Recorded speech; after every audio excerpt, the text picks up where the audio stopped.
Hi, this is Katie Weeks, your independent, close to my heart maker, and today I'm here with the Makers with Heart for our March challenge using Melon. And so I decided to make a card using our March stamp of the month, Precious Moments. So I have the stamp set and I'm going to stamp off this little porcupine holding that flower, some sort of daisy. I think he's just adorable. And I'm going to stamp him off using charcoal ink. It's not the ink you would do with some of the wet coloring mediums, especially if you were going to do any sort of watercolor.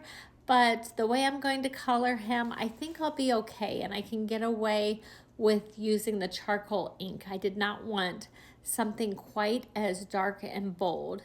This card is actually one of the cards for my March Stamp of the Month cards that my customers will get. And if they order $50 in the US and then add on the March Stamp of the Month, which is adorable. And so they'll get a 3-card pre-cut kit, and this is just one of those cards.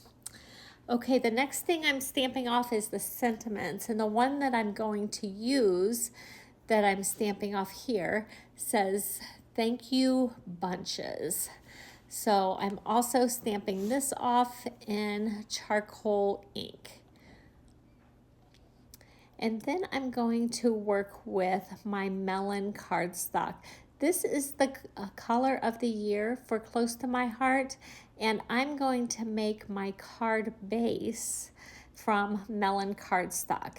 And I am cutting it to 5.5 by 8, not quite the standard card size. I'm cutting 2 just because I'll use the other one later to make up my card kits. And once I have this cut, I have to do some scoring and cutting. So the first score is going to be at 2 inches and the next one at 6 inches. And I have that 8-inch side across the top. And then I'm going to fold those really good on the score lines. I'm using my bone folder just to make sure I have really good creases, and I'm folding them back the other way too, just so I can get them with really good scored lines. Then the next thing I'm going to do is I'm going to cut between those 2 score lines, the 2 and 6 inch, and it is 1.25 inches from the side, and I'm going to flip it around and do the same thing again. Cut between the 2 and 6 inch score lines, and it's at 1.25 inches that I'm measuring. I'm using that measuring parts that are off to the right side when I did those cut lines. Now I'm going to score right at the 4 inches at the very center for the very top and the very bottom. I do not want it to go through the middle. The next score line is going to be 3 inches from the left, and it's going to be between the 2 cut lines. And that will give me this middle part popping out. And isn't that adorable? This card fold was one that I found from Rachel Tessman from Stamp Your Art Out.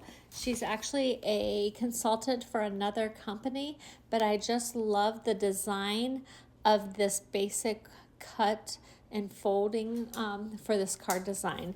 And I believe she called it the Center of Attention card. Okay, so I dug through my stash to see what else I could find that might have some melon on it.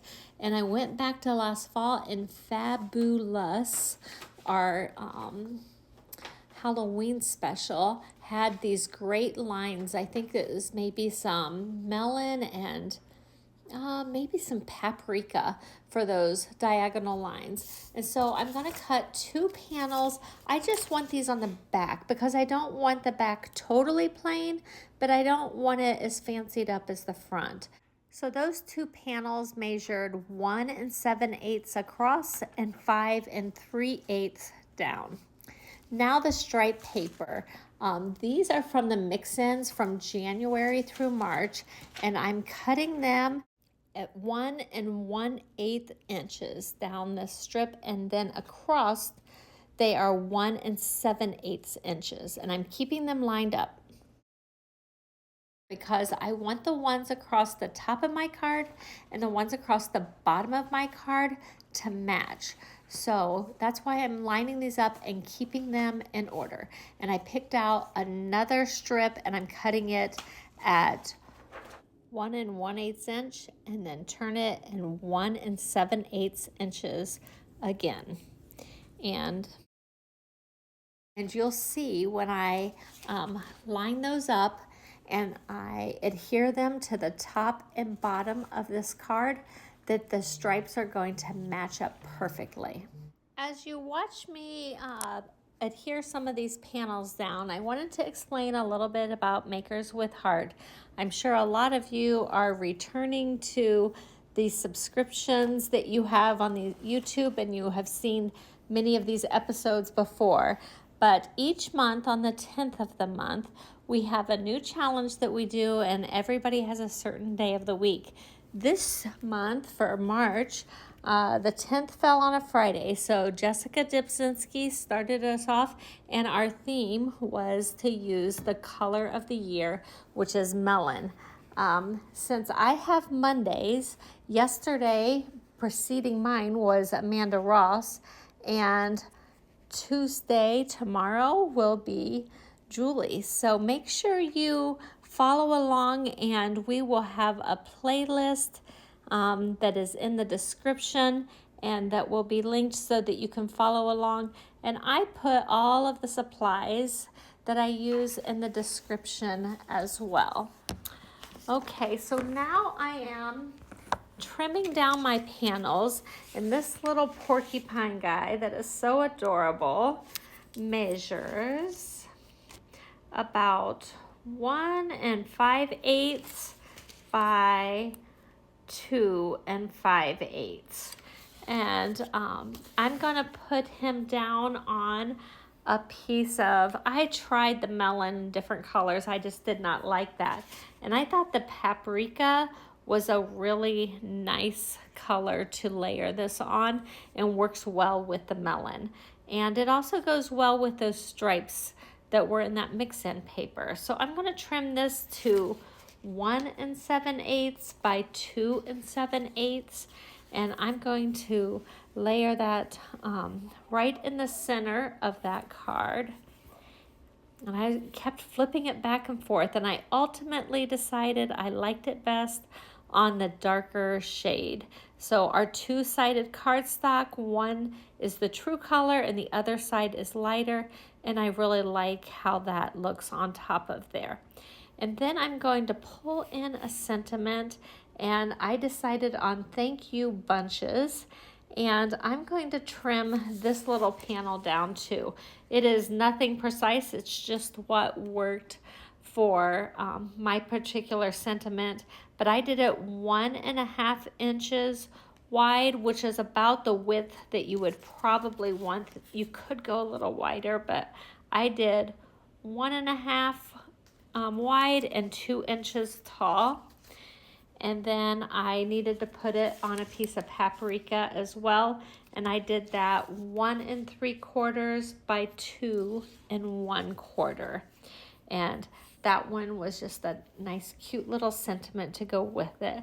I've left most of the back very plain, so you would have plenty of room to write any notes that you need. You could even do them on those side panels if you want.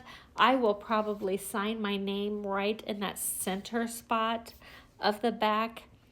And here I'm bringing in my colored pencil, and I have a real flat edge on these colors that I'm using. I've already flattened out that colored pencil, and I'm just using that to shade in this little porcupine. And I'm using one of the grays that was in my colored pencils, and they're watercolor pencils, but I'm not using any water with them.